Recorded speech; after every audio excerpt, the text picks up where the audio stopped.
o la intimidación. Cuba no tiene que hacer ninguna concesión política, pero insisto y reitero un dato. Siempre estaremos dispuestos al diálogo y al mejoramiento de las relaciones entre los dos países, pero en igualdad de condiciones y sobre la base del respeto mutuo. Así ha sido por más de 6 décadas. La historia ahora no será diferente. Al imperio que nos amenaza le decimos: Cuba, somos millones. Somos un pueblo dispuesto a combatir si nos agreden con la misma unidad y fiereza de los 32 cubanos caídos el 3 de enero. Compatriotas, marchemos unidos y ante la memoria de su heroico ejemplo, juremos: patria o muerte, venceremos. Patria o muerte, venceremos. Patria o muerte, venceremos. Hasta la victoria siempre. ¡Escolta! ¡Firme! Amigos televidentes, la televisión cubana transmite desde el aeropuerto internacional.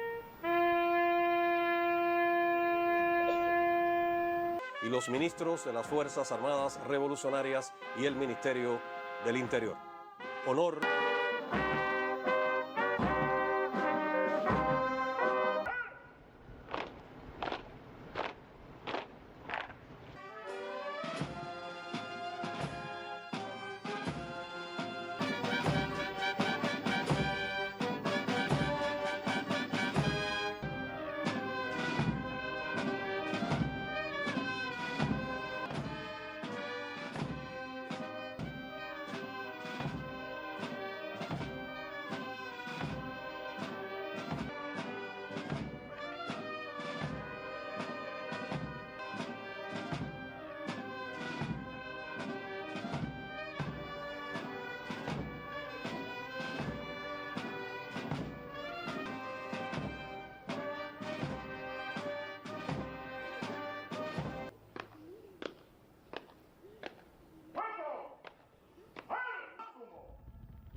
Combatientes cubanos caídos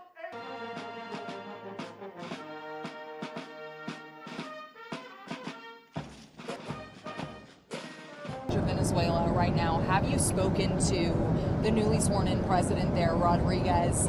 And what are your thoughts on the entire situation? You said the U.S. would run Venezuela. We're dealing with the people. We're dealing with the people that just got sworn in. And don't ask me who's in charge, because I'll give you an answer and it'll be very controversial. What does that mean? It means we're in charge. Have you spoken with her? We're in charge.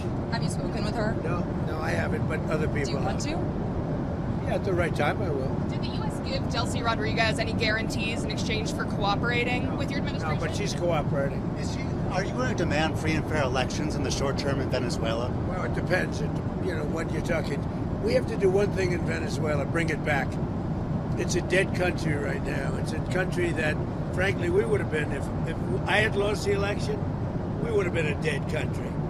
We would have been Venezuela on steroids. Venezuela right now is a dead country. We have to bring it back, and we're going to have big investments by the oil companies to bring back the infrastructure. And the oil companies are ready to go. They're going to go in, they're going to rebuild the infrastructure. We built it to start off with many years ago. They took it away. You can't do that. You can't do that with me. They did it with other presidents. How soon do you think an election can take place in Venezuela? How soon can an election take place? Well, I think we're looking more at getting it fixed, getting it ready first, because it's a mess. The country is a mess. It's been horribly run. The oil is just flowing at a very low level, much lower than, even if it was badly run, it should have more income, more oil than what they're doing. So we're going to have the big oil companies go in, and they're going to fix the infrastructure, and they're going to invest money. We're not going to invest anything. We're going to just take care of the country. We're going to cherish the country. We're going to take care, more importantly, of the people, including Venezuelans that are living in our country that were forced to leave their country. And they're going to be taken very good care of. Yes, ma'am. Have you spoken with the oil companies about going into Venezuela? Have you received any commitments? Any commitments from the oil companies? They want to go in so badly. Did you speak with them before before the operation took place about, did you maybe tip them off about what was coming? And they want to go in, and they're going to do a great job for the people of Venezuela, and they're going to represent us well. But you know, the infrastructure is rusty, rotten, most of it unusable. It's old, it's broken. You see pipes laying all over the ground. Nothing's been invested for years. Chevron's in, as you know, they've done a good job, but even they haven't been in a position to invest money because they're at a month-to-month basis. What happened, Mr. President? They're only there because I wanted them to be there. Are there any contingencies in case the military in Venezuela is unhappy with the U.S. and the way it's running Venezuela? Do you guys have plans for anything? So Venezuela thus far has been very nice, but it helps to have a force like we have. You know, we were ready for a second wave. We were all set to go, but we don't think we're going to need it. There's about $17 billion worth of oil reserves in Venezuela. Is that going to be... You mean trillion? And is that going to be something... You say billion or trillion? I said billion. You said 17 billion? It's much more than that. Okay, so what is going to happen to those reserves? Well, we're going to run everything. We're going to run it, fix it. We'll have elections at the right time. But the main thing you have to fix, it's a broken country. There's no money. There's inflation. Like we would have had, if I didn't win this election, we would have been Venezuela on steroids. Lindsay would know that. You might say something on that because we were talking before. We would have had a doubling up of very bad things that cost us a lot of money, like welfare, frankly. We wouldn't have had jobs. And instead of having $18 trillion in, we would have had at least $5 to $10 trillion leaving the country. So our costs would have gone up, and all of the money we're setting a record. It's long broken. And that's it. That's after 10 months. We haven't included the 11th month yet. One thing that Americans and a lot of people are wondering, you just sounded like you weighed out another strike, another land strike at least in Venezuela. You sound like you weighed that out. But well, we didn't need it. We were prepared to do a second strike if we needed. We're totally prepared. But that's off We're the table. still prepared. That's off the table now. No, it's not. If they don't behave, we will do a second strike. Will you demand The that the question is that the American troops, are they going to be on the ground? They're doing any kind of peacekeeping? I think Americans are very... It depends on what happens. It depends a little bit on the new administration, if you want to call it. So if you see that pushback from Rodriguez and ultimately... Well, I don't think there was pushback. I think that... She frankly, called it... You hear a different person than I hear. Really? So you have spoken with her? We talked to them, yeah. Oh, you did speak with her? They've been very good. Because she called it kidnapping of Maduro. It's all right. It's not a bad term. When you were speaking at the RNC back in 2016, you were criticizing regime change and nation building, the U.S. being involved in that. It seems obviously that your stance has changed on that. What led to that? And is the U.S. nation building now? Is that This isn't a country that's on the other side of the world.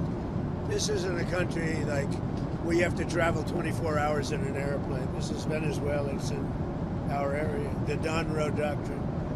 So is that what you would say, that we're in the business of nation building now? We're in the business of having countries around us that are viable and successful, and where the oil is allowed to freely come out because that's good. It gets the prices down. That's good for our country. Now we have a very sick neighbor. It's not a neighbor, but it's close to a neighbor, and that's Venezuela. It's very sick. Colombia is very sick too, run by a sick man who likes making cocaine and selling it to the United States. And he's not going to be doing it very long, let me tell you. What does that mean? He's not going to be doing it very long. He's not doing it very long. He has cocaine mills and cocaine factories. He's not going to be doing it very long. So there will be an operation by the U.S. and It sounds good to me. Secretary Rubio mentioned Cuba yesterday. They kill a lot of people, yeah. Secretary Rubio mentioned Cuba yesterday in his remarks. Does the U.S. have a plan to do similar action in Cuba? Survive because of Venezuela. Now they won't have that money coming in. They won't have the income coming in. You know, a lot of Cubans were killed yesterday. You know that. A lot of Cubans were killed. Do you know how many? Does the administration know? But there was a lot of death on the other side. No death on our side. But there was a lot of death on the other side, unfortunately. But a lot of Cubans were killed yesterday, trying to protect him. There's been protesters killed in Iran. You said we were locked and loaded, ready to go. What is the line there for when the U.S. is going to get involved in those protests? We'll take a look. We're watching it very closely. If they start killing people like they have in the past, I think they're going to get hit very hard by the United States. that- Every time we knock out a boat, and we've done a lot of them, we did 3 over the last few days. They're very rare now. You don't see too many of them. But drugs by sea are down 97%. Think of that. And now we're going to stop them by land, too. The land is easy. We had to do the sea before we did the land because it just works out. Yeah, you were just talking about the land, but it sounded like you And by the way, you have to do something with Mexico. Mexico has to get their act together because they're pouring through Mexico, and we're going to have to do something. We'd love Mexico to do it. They're capable of doing it, but unfortunately the cartels are very strong in Mexico. Did you get a briefing at all on Maduro's first night in U.S. custody, and what can you tell us about that? On every aspect of it, but I don't think it's appropriate to talk to the press about it. You'll find out. When it comes to him in court tomorrow, I mean, what's the end game here with Maduro? Does There he is just no rot idea. in a We're just U.S. going to go prison? through a slog of a trial. The judge is very respected, Judge Hellerstein. He's a highly respected judge. We'll see how we do. The case it's infallible. People are so happy with what we've done. You know, you go down to Miami, you go down to a lot of places, and they're all dancing in the streets of this country. Now, he was a rough man. Killed millions of people. He killed millions and millions of people. You know, one of the things that is happening, and I think you see it all the time, Howard, you've seen it, that Cuba is ready to fall. You know, Yes. Cuba looks like it's ready to fall. I don't know if they're going to hold out. But Cuba now has no income. They got all of their income from Venezuela, from the Venezuelan oil. They're not getting any of it. And Cuba literally is ready to fall. And you have a lot of great Cuban Americans that are going to be very happy about this. If you had to sum up Operation Absolute Resolve, would you say that it was about oil or it was about regime change? It's about peace on earth. How is it peace on earth? Peace on earth. By- We got to have peace. It's our hemisphere. The Monroe Doctrine was very important when it was done, and other presidents, a lot of them, they lost sight of it. I didn't lose sight. But it really is, it's peace on earth. Thank you very much. Mr. President. Subscribe, share, like, and comment. Subscribe, share, like, and comment.